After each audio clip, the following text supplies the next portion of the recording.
The sixth entry of the titular Battlefield series has been unleashed upon us. Some claim it is a return to form for the series, while others decry certain design decisions. Let us dive in together and ascertain the truth of the matter. I'm Zach with etc, and this is my Battlefield 6 review.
The legacy of the Battlefield series is over 20 years old, from the humble beaches of 1942 to the spectacle and peaks of Bad Company 2 and Battlefield 3.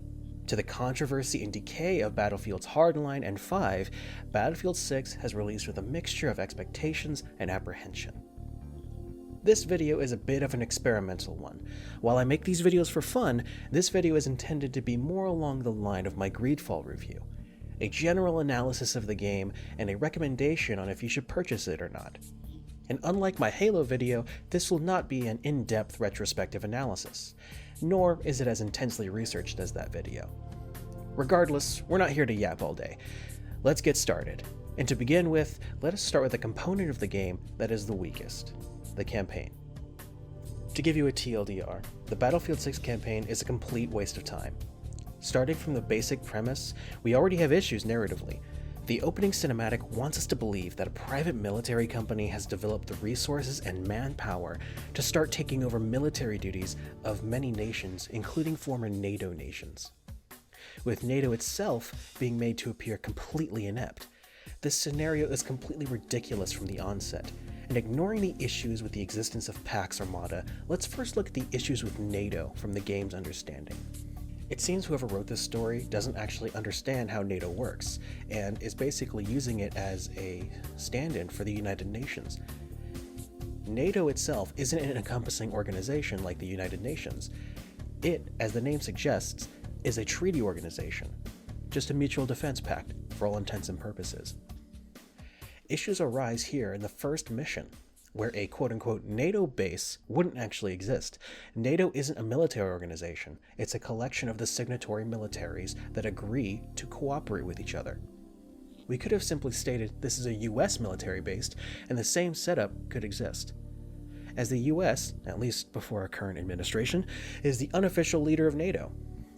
These issues are signs of last-minute drafting of a script for this game, and all it takes is cursory research into geopolitics to understand these issues. Regardless, we find ourselves in the shoes of Gunnery Sergeant Dylan Murphy, whom, as we will see with the rest of the cast for this campaign, is quite boring and poorly written. His character is that supposed to be of the stereotypical Marine, though it's done very poorly. Instead of being the foul-mouthed, chaotic creatures that Marines are in real life, the Marines in this game are more along the lines of Soldier Dude Number 6. That's it. And Murphy is the quintessence of the problem. He's intended to be written as like the stoic professional Marine that the idealized form of Marines are supposed to be. His dialogue's cringe. You can't get past that. And why is he an E7? If he's the team leader for a MARSOC team, he should at be at least an E8. I mean, we can say that's a nitpick, as E7s can be team leaders, but it really should be an officer in this role. At the very least, he should be an O2, if he's going to be the leader of a MARSOC team. But the writers clearly want him to be a sergeant because sergeants are sergeants, or they're cool or whatever, and Marines are their NCOs or something like that. Regardless, we get to see some flat banter, quote unquote, between this Marine and his team, and some lazy exposition thrown in. Yo, this is BS. We build up all these cyber defenses, then Georgia says, ship out, we're giving the base to Pax Armada, and NATO just rolls over? That's politics. NATO's not up to a fight with the worst PMC in Europe. We are. Tag us in. Look, I'd love to teach Pax a lesson, but if staying here might kick off World War III, I don't want it that bad. Well, maybe Command's got a plan. Then, Pax Armada ambushes the base. Again, we have multiple issues with this premise. Pax pulls off an ambush, though the correct wording would be a sneak attack, but that's a bit semantical, on a US military installation. This is a spoiler, but this plot is garbage, so I don't really care. They're able to pull this off supposedly because they are, quote, invisible to satellites. Again, we have a complete and utter failure of research from the writer of this campaign. Ignoring the logistical problems Pax has, which I will cover later, the attack itself would have hours of warning before it was even launched. Ignoring the idea of NATO assets in the area providing intel, given the premise that NATO is, quote, weak in the situation. Local US protocols and tech as part of the Intelligence, Surveillance, and Reconnaissance, or ISR, that all US installations possess would give them, again, hours of warning. Not only are there UAVs, especially in tense situations like a base transfer, where Pax forces are nearby and the US military knows they're nearby, there would also be SIGINT and ELINT networks that would pick up things like even the cell phones of the Pax forces moving towards the base. And the idea that Pax could come out of nowhere is ridiculous.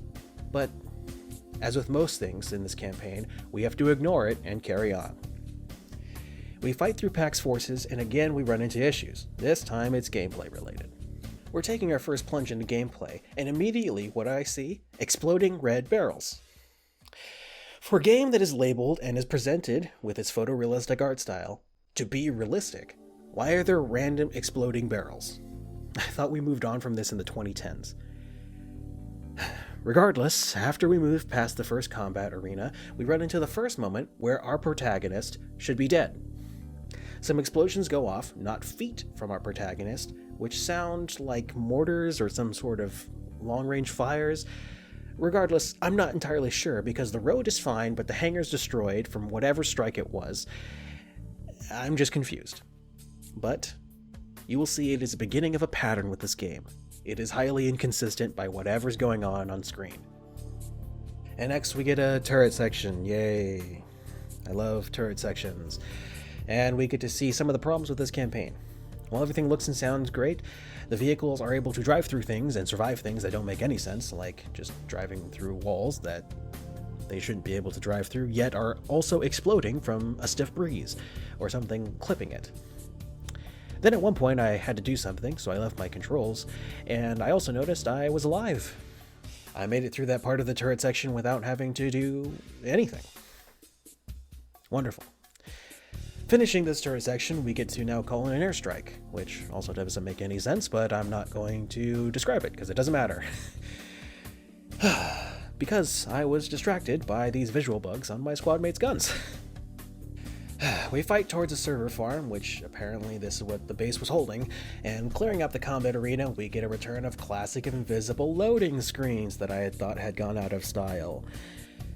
Either way, we have to wait to be able to push a button so our comrades can load the next zone, and we're forced to move slowly, which is annoying, like most of the campaign. And we get more dialogue about Velas servers if you pay attention, which I kind of wasn't until rewatching this footage. We set some charges, go to the roof, and we're picked up by evac. And we get some very bad facial animations, and we get a bait and switch, which you could see coming a mile away. And, yeah, we crash. Now, if you notice before we're shot down, there is an American flag at the roof of the cabin. Now, that in and of itself isn't a problem. I can believe a random crew chief or the pilot put one up because they're patriotic. That's fine. But the problem is, I know why it's there, and you know why it's there in this next scene. It's only there so they can facilitate this scene, where we get to come to and have a last stand and have our teammates die on top of that flag. I even tested to see what happens if you do nothing during this last stand, and the combat just goes on. And it looks like the only trigger you have to hit for your teammates to start dying is you start killing enemies. Because if you sit there, I sat there for a while, nothing really happened. Unlike the Superior scene they're shamelessly copying from Modern Warfare 2, you have a pistol with unlimited ammo, and a team you've spent no time with, so I don't care about them at all. They're not Dunn and Foley, who I've been with for several missions, so I don't care what happens to them. And also, unlike Modern Warfare 2, the reason for us surviving makes zero sense. Instead of a high-altitude nuclear explosion which causes electronics to go out, and therefore helicopters falling out of the sky on top of our adversaries, which would clearly distract them, a random helicopter shows up, and the horde of enemies, who could have just shot us, who were shooting at us a minute ago, when we step out of our little abode, decide to not shoot us. And this is the first taste of the Battlefield 6 campaign, God help us all. Finishing the gameplay portion gives us the first cutscene that will be part of the overarching plot and the mystery. Ooh. We go to Virginia, and we are introduced to the home of CIA agent Mills, where we find our POV character, Murphy, breaking into her house with a 4-man team. We are also introduced to one of the worst characters in the game, Gecko. I really, really hate Gecko. So much. Simone Espina is pretty much the quintessence of a writing style that I had thought died, yet still finds life in Battlefield 6. She is the worst written character in this game, and she is of the archetype of the, quote, strong female variety that was in vogue for the past decade or so. I thought it had died out recently, yet here we are again. At least she doesn't have that shaved side of the head haircut, because that would be even more on the nose. She has the same problems as the archetype. She is a piece of cardboard. She is a, quote, hunter from Montana who became the first female Marine Raider, which in and of itself isn't a problem, yet they do nothing with that idea. There's nothing about her past or her skill set or her history that actually comes into play in any of her character writing. She just has these Mary Sue issues. She's constantly trying to demonstrate that she's superior to everybody else at all times, and she's also like this moral compass character, but she doesn't really put any thought into her morals or explains anything very well, so the bad writing just makes her character even worse, and I hate her. I can't stand her at all. Now, this campaign is so bad, and the dialogue is so cringe that I didn't really want to listen to it, especially on my second playthrough. So I started noticing things. Like, there's no white people at all. Like, anywhere. In fact, there's one white named character, and he's the main bad guy, who's made out to be like the worst guy who's ever lived. Now, I'm not white, so I can make this argument. And normally, I'm the person who says that pointing out that there's no white people in a game is cringe, but I can notice it here. And when they have something as cliche as your squad mates bleeding out on an American flag, I know they're not above doing something as ridiculous as this. I know why there's no white people, and you should know why there's no white people. In the US military, that's 70% white by demographic, I'd expect at least one named white character. And maybe you'll point out McIntyre from the next mission. That's not even... It has a name. Fair. But he has like 2 lines of dialogue that we see, otherwise it's all over radio and then they just die. Now, if this game was better, and the dialogue wasn't cringe and the story wasn't cringe, I probably wouldn't notice or wouldn't care. But it's so bad that things like this just become force multipliers, increasing the rate at which I dislike playing this campaign. Anyway, let's get back on track. The motif or conceit of this campaign is that we'll be here at Miller's house and they'll have some exposition dialogue that'll give context for the next mission. And yeah, we just get a bunch of clunky exposition dumps that lead us into the next mission. I think they're very clever. The next mission, we get to play as Gecko in Gibraltar. Our next mission takes us to Gibraltar as part of a joint operation to take it back because PAX has somehow taken over Gibraltar. We will just ignore that. We are aboard a C-130 about to perform a halo drop. when our objective is to neutralize AAA, which includes SAMs. This doesn't make sense. Anyway, you and team leader Carter conveniently land right next to each other. And by that, I mean he spawns right next to you, because he definitely was not next to you at all on your way down there. You are being given orders by Mills, which also doesn't make any sense. Why would a CIA attaché have tactical command of this unit? Don't know, and especially considering it would be a unified American-British command. But again, as will be the pattern, we will ignore that. Anyway, we move to regroup with the British team Lancer. This exact unit isn't clarified, and the only one with a name is McIntyre. Even then, that isn't much, and given the effort they put to, design his face, we were literally given no reason to care at all about them. Our role here as a quote hunter is to be a sniper, and for some reason we were deployed with a bolt-action rifle in an urban environment, when the standard US deployment would be a semi-automatic rifle. But okay. Now, this is just a gameplay conceit, I can understand that, but given how bad this campaign is, I am staring right at it. Anyway, our mission is to eliminate the AAA network on the Rock in order to allow the invasion of Gibraltar to have some air cover. We can ignore the absurdity that the PMC was able to set all this up. We can just pretend it was all the British stuff. We move from one shooting gallery to another until we get to a large tower that's conveniently placed so we can snipe everyone at the radar station so Lancer team can go blow it up. Finishing this shooting gallery, we go into the tunnels due to some inconvenient artillery fire. We can ignore the issues with that. We get to another door and we have to wait for Carter to open it. Again, design that I thought was out of style, but here it is. We get into a gunfight in the tunnels. Yay. Fighting out of the tunnels, we finally make it to the main objective, the AAA systems themselves. We take them out and the mission is complete. Next, we get to take back Gibraltar from Murphy's perspective. Starting on a landing ship with our newest teammate Lopez, we are introduced to another spook by the name of Hemlock, who for some reason is also giving us tactical commands. Regardless, we get aboard an Amtrak and start another turret section where we can shoot mines in the water as we approach Gibraltar. Again, we will conveniently ignore how PAX has access to anti-ship munitions. At the very least, we can just pretend the quality of these defenses is due to the British. Regardless, we go onto the beach in a turret section. Clearing the beach, we get to a Bradley, which is offloading a group of Marines, which, I must remind you, is in visual range of us, and it gets hit by a munition. Even though no one really should have survived that, especially with the door open, and where that munition lands, and the state of the vehicle, Lopez, our corpsman, goes out to rescue them. And despite seeing that this guy's the only survivor, we get some dialogue where they ask if there's other survivors, when they were literally right next to us. The survivor also has dialogue that implies he was in a wave that was way before us. The same wave as us. We will just ignore that. Regardless, we join back up with Carter and Gecko and engage PAX forces in a decently entertaining firefight. And I have to say, using RPGs and grenade launchers in the urban fighting here is one of the best sections of the campaign. Supporting the Bradley going through these Spanish villas is pretty nice. It's pretty fun. It actually invokes the idea of a multiplayer match, which is where these campaigns are usually best suited, especially when you look at games like Bad Company 1.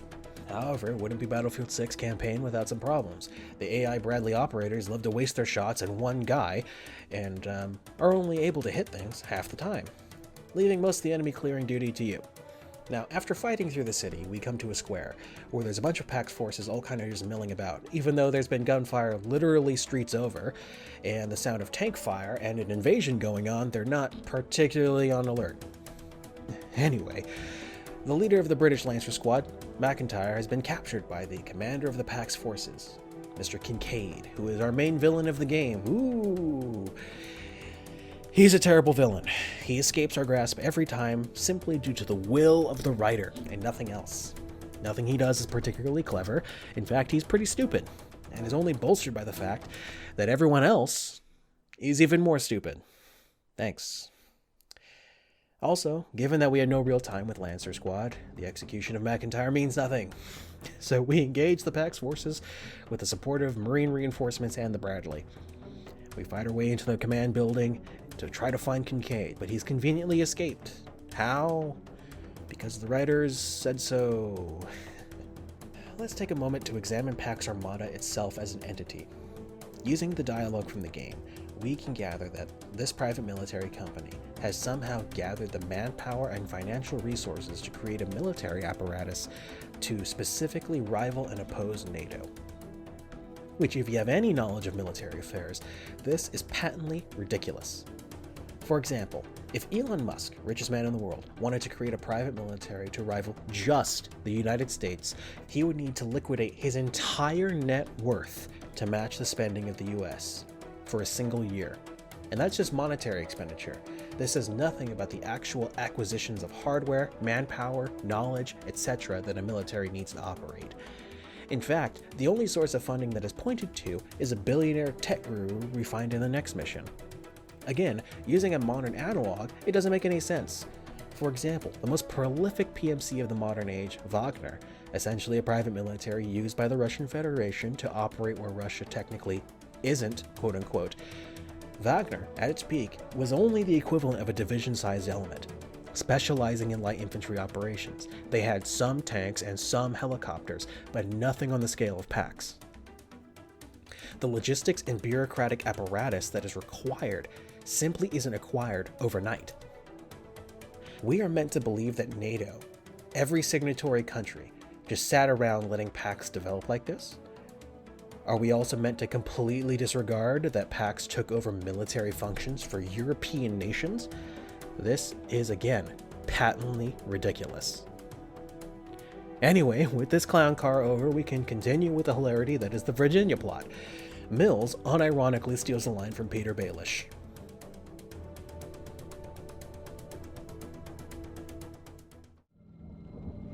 Like the man said, chaos is a ladder. We get more cringe exposition to try and hand-wave how the British were surprise attacked by Pax. Again, the same problems exist here as it did for the first level. Being quote-unquote invisible to satellite tech isn't a catch-all hand-wave to catch a military garrison completely by surprise. And as much as I love making fun of the British, they aren't complete buffoons. They have a long-standing military tradition, and the defenses of Gibraltar are no joke. With Pax moving in, quote, like ghosts, end quote, is purely the will of the writer. We can also use this as a point to contend with the defense that Modern Warfare 2 did the exact same thing with the invasion of the United States. Allow me to dismiss this claim. The reason that the Modern Warfare 2 plot works instead of this is because of several factors. 1. The perpetrator, Russia, is a pure opponent to the United States. Russia, even though modern events like Ukraine have proven that Russia is a paper tiger and is nowhere near capable of seriously contending conventionally with the United States. At the time of its writing, the writers had a justifiable idea that Russia was a peer. Russia in the game also had access to a physical spy satellite that crashed and were able to crack the encryption codes from the module that was in there. It was part of the plot of the game. 3. The surprise attack was done with actual finesse and misdirection. By understanding how these systems work. By masking their approach of their forces, they were able to create ghost contacts in the satellite network. They weren't invisible, they just created ghosts, which confused the people in the intelligence gathering apparatus. And 4, the target itself was the mainland United States, which isn't nearly as secure as a single military base or installation. Civilian centers won't have the same stringent ISR procedures and network that a military base will have. So, with that out of the way, and another piece of clunky dialogue, we can move on to the next mission, Cairo. In Cairo, we get a legit Call of Duty mission. We have a pseudo-stealth section in the beginning, walking through the streets of Cairo that is supposedly on the brink of civil war, and Egypt has decided to give security control to Pax. Our contact is a member of the Egyptian Special Forces. Our job is to retrieve the previously mentioned tech billionaire Salim. There is clunky dialogue and the classic stealth we are forced to deal with, moving in areas we definitely should be spotted in, and we get another aspect of the game that is incredibly annoying. The invisible barriers. Now, they're not barriers in that you can't walk through them, it's just that if you step anywhere the game doesn't want you to go, you get the 5 seconds and you die warning. Meaning, turn around, you can't go here. It's just so annoying. I try to explore any part of the environment that isn't the obvious way to go because there's collectibles and I'm trying to look for them. And I'm told, nope, can't go here, can't go there, even though you can clearly move through there. It's just another annoyance on top of an already annoying campaign. Sneaking through the sewers, we get an exposition drop about Kincaid. Carter, coincidentally, of course, has a history with him, having led an operation as a sergeant with Kincaid. Again, why was a sergeant doing that? Kincaid was left for dead by Carter, and that's it. Kincaid got captured and tortured or something like that. That's all. That's everything. Anyway, we slink through the city and forced in the pseudo-stealth until we get to a large building, where we get an example of more lazy animation. This assault ladder just materializes out of nowhere to be used so we can climb over the walls and storm the building itself, which sets itself on fire. Anyway, we find Salim, and he's been shot in the leg for some reason. If these guys planned on killing him, you could have shot him literally anywhere else. And if you were torturing him, why were you shooting him? You don't want him to die if you need something from him. Well, it's because the writers needed him to die here, because we need to get the intel from him, which is in his thumb. Why is it in his thumb? Because he's a tech guru who puts RFID chips in his thumb.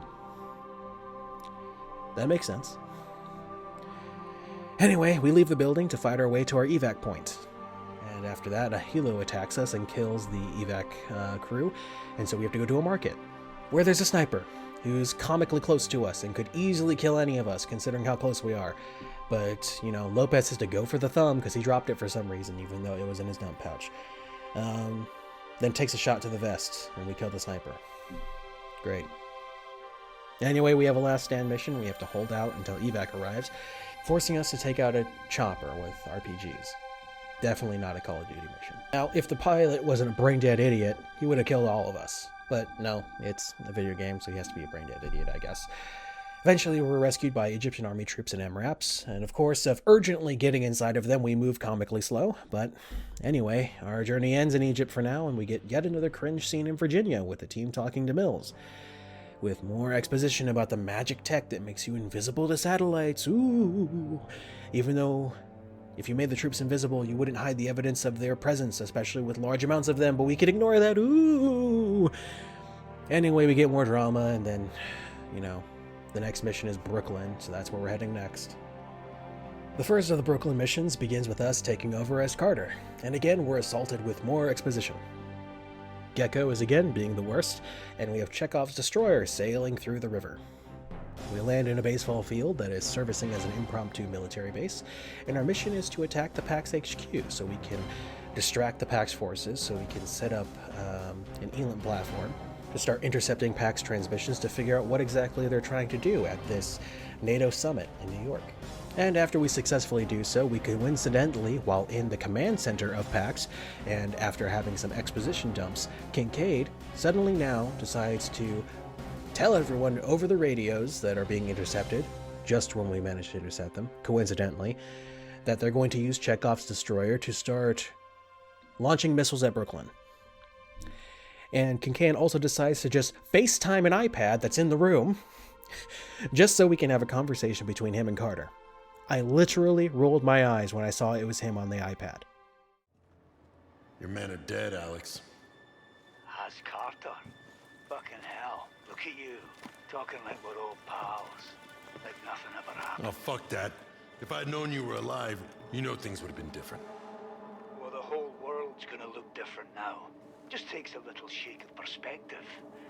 Once you see the US away from the outside, you see it's not at the heart of anything. It just eats everything.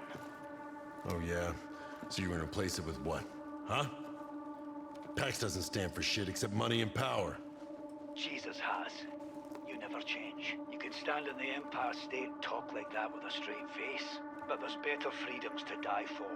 People don't fight when they've been taught not to think. You got a team down there, right? Look them in the eye when they go, Has. It'll be more than you did for me. Kincaid? Damn it. Where the hell is he? Anyway, we fight some more PAX and find ourselves going underground. We find an entrance to some subway tunnels, and we enter using smoke grenades, which for some reason stuns all the troops, and the other guys in there don't immediately start firing on the smoke. But, oh well. We fight some more guys, and we get to a conveniently parked vehicle when we see a subway train that has the, quote, telemetry transmitters which are going to guide the missiles to their intended targets. Again, we are just going to ignore the amount of resources and luck Pax would need to pull this off, to not only infiltrate a US destroyer, but to also launch missiles from it. We again get into that conveniently placed car and chase the train down until a magic truck appears and crashes us into a wall with no one getting hurt, even though the vehicle is open and have been shown to blow up from the slightest stiff breeze. But again, we're the protagonists, so we're special. We go outside and get picked up by a little bird, and we call in an airstrike on the bridge, which forces the train to stop. We land on the bridge to verify the transmitters are destroyed, and we get more cringe dialogue in this cutscene. Anyone see movement? Those transmitters. Yeah, we're not done. Let's secure the wreck. Murph with me. Lopez can't go provide cover. Copy that. Roger.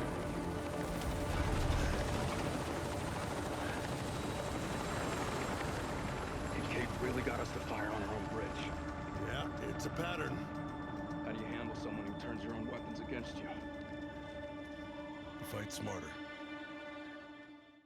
Anyway, we fight through the destroyed train, and finally reaching the transmitters, you get the most eye-rolling sequence ever. Let's just watch it. The connection. Switch off anything linked to an antenna.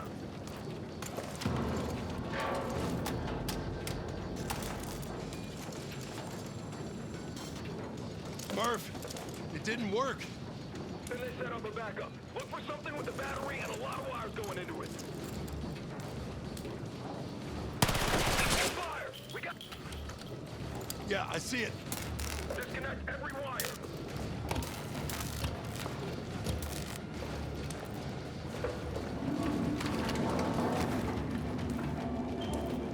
You almost here? The launch is still active. Maybe it's talking to another console.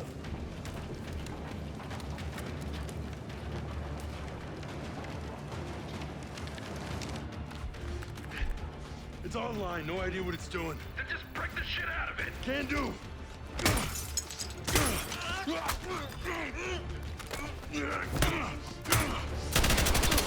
Fuck, strike. Tell me it was enough.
Just everything in these minutes made me so disinterested in anything going on.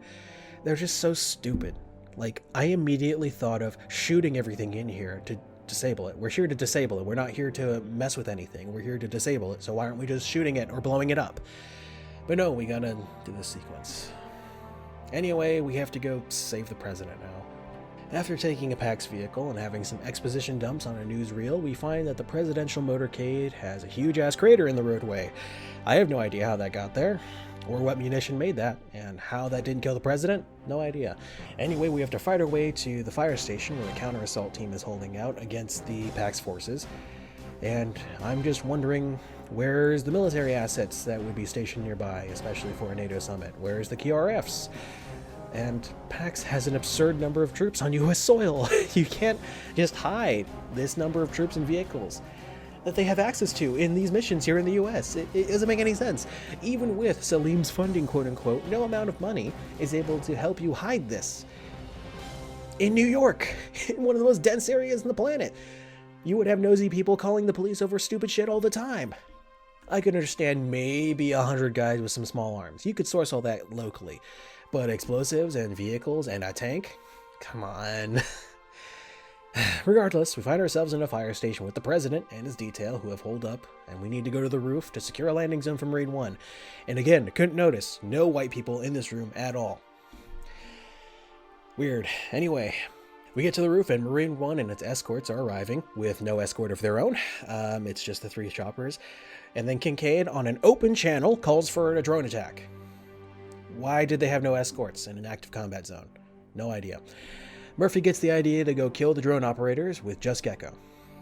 Oh well, we go to a park nearby and find enemies that place supplies under the famous Prospect Arch. Again, how did PAX hide this shit? Under a famous arch, which people go to all the time, there were no reports from any New Yorkers or police officers, especially during a high-tension area. Magic, that's how. Anyway, we get picked up by Lopez, and after dealing with the drones, we get to escort the beast in another turret sequence, and then we survive another crash, which we shouldn't have in an open vehicle, but yet again, we are underground. We fight through the subway and fight our way to the nearby FOB, which is under siege by, again, a laughably large PAX force. Now, they even have a tank, which, if this were the culmination of all their efforts, like they had maybe 100 guys and this tank, I'd be fine with it. But we've seen way more than that. So, like, it's just so unbelievable. But anyway, we kill everything, and then a boat comes in to pick up the president, which is destroyed by an RPG. And Carter assumes it's Kincaid, for some reason. And then, for some reason, instead of putting a team together, or having, the personal protective detail of the president escort him to the second boat, Carter sends fucking Gecko and Lopez with the president, and it's just him and Murphy who will move in on this former SAS operator, and who knows how many troops he has with him.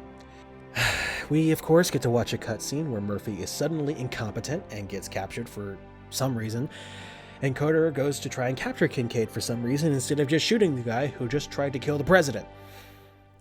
Kincaid says some stupid bullshit about not checking your corners and in an open area, but who cares? A PAX soldier will spawn in to corner Carter, which allows Kincaid to stab him in the chest.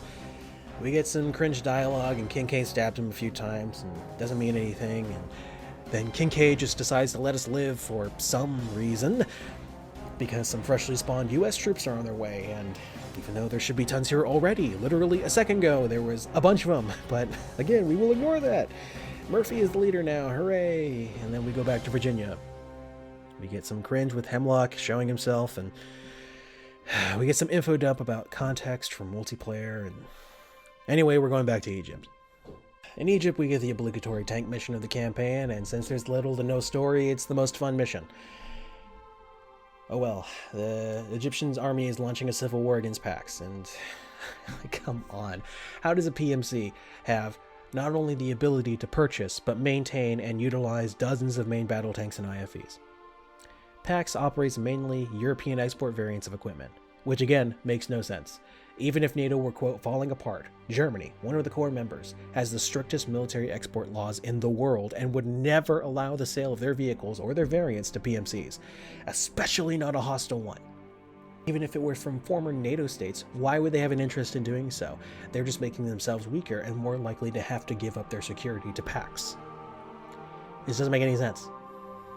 PAX also has access to NATO helicopters in the Swedish JS-39, somehow.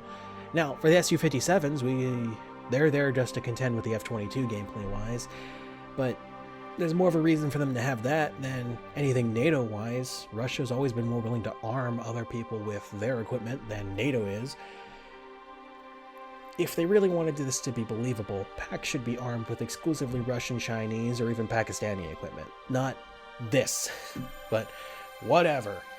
Now, this mission isn't important at all. You could skip it and miss nothing, okay? We kill a bunch of PAX, we save a pilot, and that's it. And then we get some more cringe in Virginia, where the Dagger team kills a bunch of PAX operators who are there to either extract or kill Mills, which is part of the mystery. Ooh! And then we get more exposition about Tajikistan, because that's where we're going next, if you haven't picked it up. Next, we're playing as Gecko, again, who gets an overpowered drone that drops bombs. Cool. Now, what makes this level fun is that we get a set of objectives and an open play area, and pretty much free reign on how we want to tackle them. Do you want to just start shooting everything that moves? Do you want to snipe things? Do you want to use the drone? Do you want to use vehicles? It's pretty fun, actually. Save the cringe dialogue in the beginning about Carter. We can ignore that.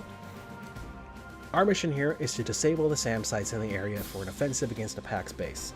Now, instead of blowing up the launchers, like we did in Gibraltar, we're going to destroy the data links, which are part of networking these sites together. Or some shit. Now, this entire plot point exists only to facilitate a later decision in this level, and that is all. If it were me, I would just be disabling the SAMs themselves. But, oh well. Anyway, we get a large play area and freedom to approach it however we want, and it's actually quite fun.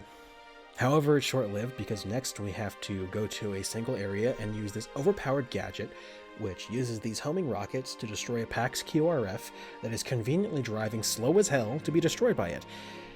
And eventually we get through this oil processing or something area, and there's another sniper who is comically close, who we kill, just so we can have a character moment for Lopez getting angry, though this never comes up ever again. I don't know. I really didn't care, so we have to use the switchblade again and take out yet another QRF, but this time there's helicopters who are driving really slow and low to the ground. Ooh.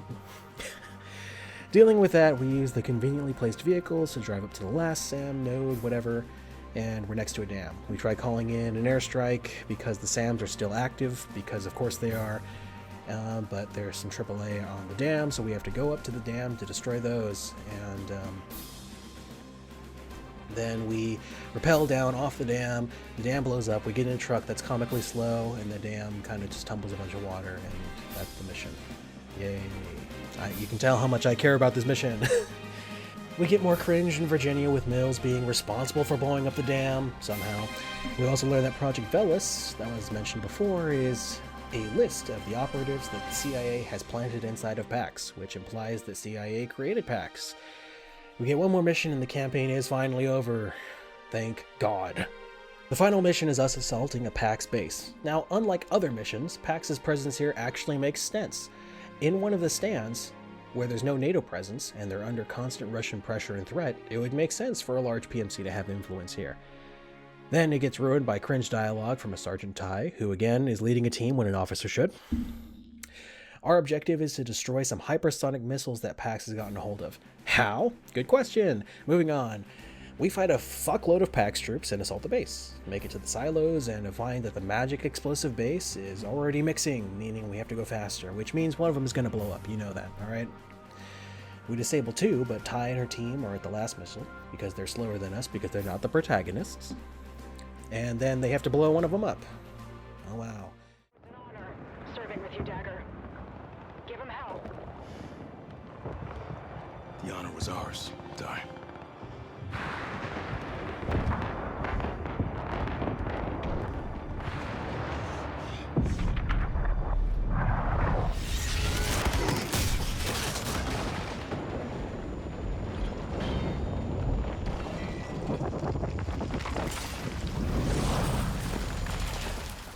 We run into the command bunker conveniently placed next to the last missile we get to find Kincaid. Even though we swore to kill him on sight, we try to capturing him again, even with Mills saying to kill him. Murphy changes his mind because he finds out that he was Mills' asset that went bad, and the team takes that to imply Mills wanted PAX to get as powerful as it does, and Mills is the problem and the root of all evil. Hemlock then kills Kincaid because he was reaching for a knife, even though the knife on his vest is still there. Another one spawned in his hand. Whatever. An airstrike comes in, and even though a CIA liaison wouldn't have the authority to call one in, but we're going to get revenge on Mills. That's the plot, because Mills is the root of all evil and the reason everything's fucked up. We get the final cringe in Virginia. Mills gets killed by Murphy because he is handlers now or something. I really didn't care. The campaign is finally over. This campaign has got to be the single worst campaign put together in this entire series. It had none of the moments or characters of the other games. The Bad Company games had some of the best written characters in a first-person shooter, while Battlefield 3 and 4 had emotionally hitting moments and scenes that were actually meaningful and earned. Battlefield 6, on the other hand, is just a complete waste of time. Again, the game asks you to uninstall the campaign after you finish it because they know you are never playing that shit ever again. If I was rating this campaign as the game itself, I would be demanding a refund. But thankfully, this game is much more than its campaign. So let's move on to multiplayer. Now that the worst part of the game is uninstalled, let's get to the actual reason we play Battlefield: multiplayer. As with all the modern iterations, we have 64-player servers with 2 large-scale game modes, being Conquest and Escalation. Conquest, the classic mode of taking points and depleting tickets, and, like other games, certain maps were definitely not designed with Conquest in mind.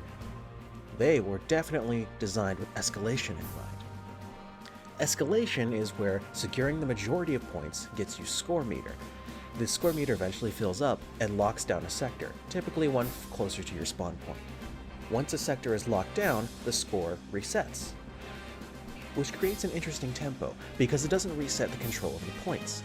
And since the other team will typically have the point close to their spawn still, this will typically allow them to be able to lock that zone down, which can help create very fun and engaging back and forth scenarios. In fact, most of the games I've played of Escalation are typically very back and forth, with both teams locking down 2 sectors, which the first of 3 is one who wins. We have Breakthrough, which is basically Rush, except it's just broken.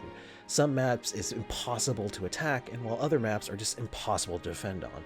And unlike Bad Company 2 or Battlefield 3, a lot of maps were clearly not designed with Breakthrough in mind, and it's very easily the worst game mode.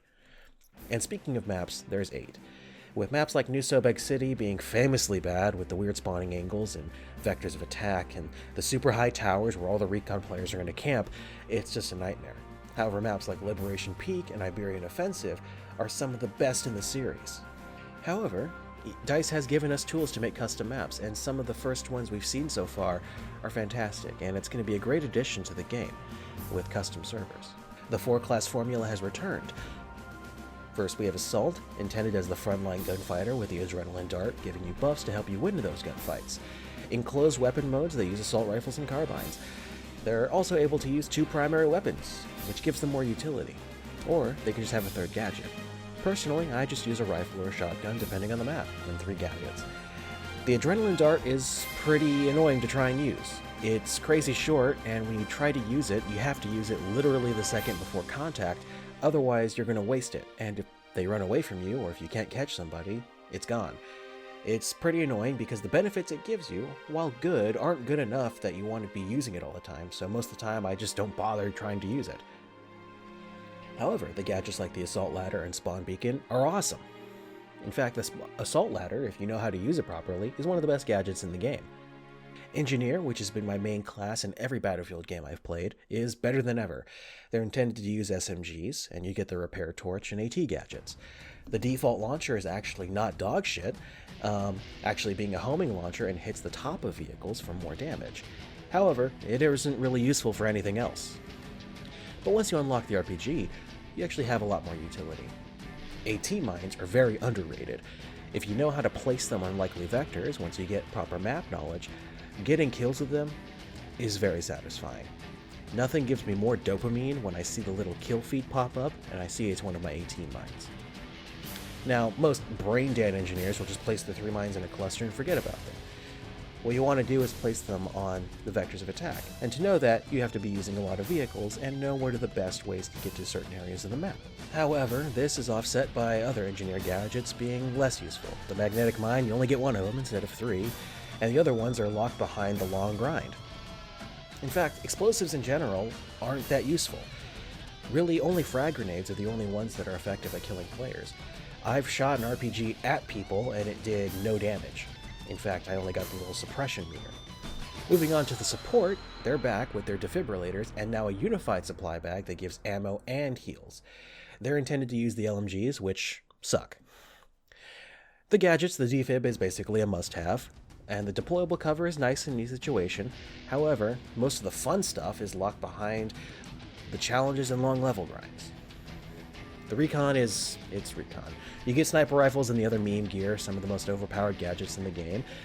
The laser designator allows you to paint targets, and it also lets you use the overpowered ground-based missiles on the IFVs, which can't be defended against, and one-shot air vehicles, which allows salt to flow. You also get the overpowered drone, which can blow up other equipment, including other AT mines, which, if you use them properly, can kill the enemy. You can even destroy other drones if they're not being manned. And Recon also gets the Tracer Dart and C4. Isn't much to say. You'll either have sniper gods on your team that'll wipe out half of them, or they're the biggest waste of space to have ever lived. As for the Scope Glint, it's pretty much the worst the Scope Glint has ever been. However, in my time playing Recon, it usually hasn't gotten me killed. I typically play more active, like frontline designated marksman style when I play the game, so it doesn't affect me too much, as I'm usually always relocating. Now, attachments for the distance sniper rifles, like the laser rangefinder, makes distance shooting a complete joke, because you can zero your gun instantly, so you just place your crosshair and kill people. Now, for the weapons, personally, I'm a big fan of the open weapon system. Being able to use the weapons I want to use to actually, grind the attachments for them on every class, if I just want a different playstyle, is personally more fun for me. Especially if the grind for attachments takes 30 years. So, let me use an M4 in all my classes. Now, Bloom is controversial, and I personally hate it. It takes a lot of the skill out of the shooting, and it just makes it an arms race between players and developers, players trying to get the most optimized weapons and ending up only using those, which makes all the other weapons useless, and devs wanting you to use all the other weapons, and it just causes a bunch of problems. Bloom just makes bad players worse and good players just annoyed. And LMGs are basically useless. Their only defining factor is that they can have large magazines. That's basically it. Their rate of fire is almost all slow, their damage is pretty negligible, and they're not good in long distance because you have DMRs for that, they're not good at close distance because you have carbines for that, and they're not good at medium distance because you have carbines for that. It's just, they really need a buff, they're kind of worthless. Assault rifles are just slightly worse carbines, and carbines are broken if you grind the attachments. SMGs are worse carbines. Now, shotguns are pretty broken, and they're awesome. The DMRs are nichely good on certain maps, but most of the time, if you're running like an M4 on single shot, you get the same performance. Sniper rifles are sniper rifles. Like, you have the right barrel, you're going to one-shot most people if you hit chest up.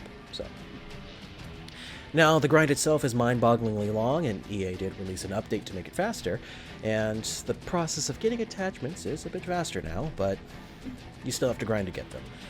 If you like progression, that's for you. If you don't, you don't. It's kind of dealer's choice, I guess. Now for vehicles, the tanks are tanks. However, customizing the loadout is still here. However, for MBTs, there, for my opinion, seems to be an optimal loadout. Having the Hemp and Sabo rounds with the reload speed buff basically lets you win every tank engagement, even if the other MBT gets the first shot off, assuming they don't have the same loadout you do. So it's pretty much better than all the other loadouts from what I can tell. Now, IFVs, my favorite type of vehicle, basically ever, actually has a nice variety of loadouts you can use. No one loadout seems to be more optimal than the other.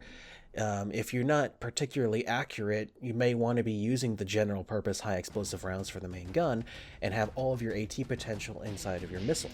And having the 3 different types of missiles, like the tow missile, the rockets, and the lock-on missiles, can have you develop a different play style. You can snipe people with the tow missile because it's all dependent on your ability to aim and predict movement, so even if they have countermeasures, you're able to hit pretty much anybody and do a lot of damage. The free fire and rockets reload faster and are general purpose, and so are useful against pretty much everything if you can hit it. And the lock-on missile, well, it's my favorite. Personally, I switch to it, lock on quickly, fire it, switch back to my main gun, which has Sabo loaded, and open fire on whatever I'm shooting at. And I mainly use my missiles for dealing with other vehicles. And if I'm able to partner with someone I'm queuing with, and they're playing Recon and have a laser designator, I'm able to lock onto aircraft, and they're not able to defend against it with just flares. And this has caused some controversy because some people sit and spawn with the IFV, which is really annoying, and just shoot aircraft the entire match, which you shouldn't be doing. You should be helping your team. But the main complaint is because they one-shot every aircraft and can't be defended against, except with terrain and maneuvers. which to be fair, isn't pretty fair to most people.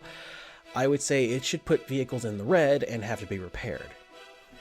However, this missile is also nerfed because if you're playing solo, you have to rely on one of your recon players using a laser designator and not being selfish, so almost never. Now, the quads and cars are quads and cars. They blow by a stiff breeze, the cars have decal on top, there's nothing to really talk about there. Helicopters, they both have Blackhawks, and the attack helicopters are attack helicopters. There's nothing really to talk about here. And then there's jets. They play the same. Both sides of a fighter, the F-22 and the Su-57, and then an attack fighter, F-16 and the JAS-39. Now, coming to the flight models, coming from thousands of hours of War Thunder, I hate it. Even optimizing my mouse and keyboard controls, flying these things is horrendous. If you're going to fly anything, use a controller. Have a controller on standby. It's the only way to fly anything at all, and this is actually a flaw. Not having good mouse and keyboard controls for the aircraft is just a joke. For a multi-billion-dollar company, like, what are we doing here? In general, Battlefield 6 is just more Battlefield. It's as fun as it's always been. There have clearly been lessons learned when it comes to balance and design. However, we're going to have to wait till future content comes along to see if DICE has truly learned their lessons from the previous games. Me personally, I actually don't see myself playing this game long term. I've played approximately 50 hours of multiplayer and 2 fucking playthroughs of the campaign, and while I'm playing a few matches here and there for actual enjoyment reasons and not to get footage for this video, I'm not compelled to play for long sessions. I'm just a different player these days, and this is a different game. It's not Bad Company 2 or Battlefield 3, and I'm not the same person I was when I played those. And regardless, we're talking about a $70 product here, and I need to give my due diligence to give an honest review. Is this game worth $70? In my eyes, no. What should be half the content package, the campaign, is a complete waste of time and disk space. They ask you to uninstall it to save disk space. And the multiplayer is basically the same as ever. There's nothing really new or innovative here, it's just Battlefield in a modern engine. And while it is pretty optimized, I've seen some people with some pretty low-spec machines able to run this game perfectly fine with a high frame rate. There's nothing really blowing me away here. It's not a magnum opus, but nor is it a bane to the series. And if I had to give it a score, I would rate it a 7.3 out of 10. It's good. If you're going to play multiplayer and you love multiplayer, you're going to enjoy it and play it for a while. And most people buy this game for its multiplayer. It's functional, there's next to no bugs, I haven't had any crashes. So, yeah, 7.3 out of 10. And the player count on Steam is healthy for now. And I haven't had a single match that was boring or made me want to rip my hair out or jump off a building, so I was always engaged and enjoying the experience of the minute-to-minute gameplay. And it's only through retrospective thinking that I found any flaws. So as for my final recommendation, I would say if you have disposable income, feel free to buy this game. And for those among you who can only afford maybe 1 to 2 games a year, if you don't have a dedicated friend group who are going to play this game long term, then don't. Wait for a sale or something. Anyways, this has been Zach with etc. etc. And remember to like, comment, subscribe for more videos. Thank you.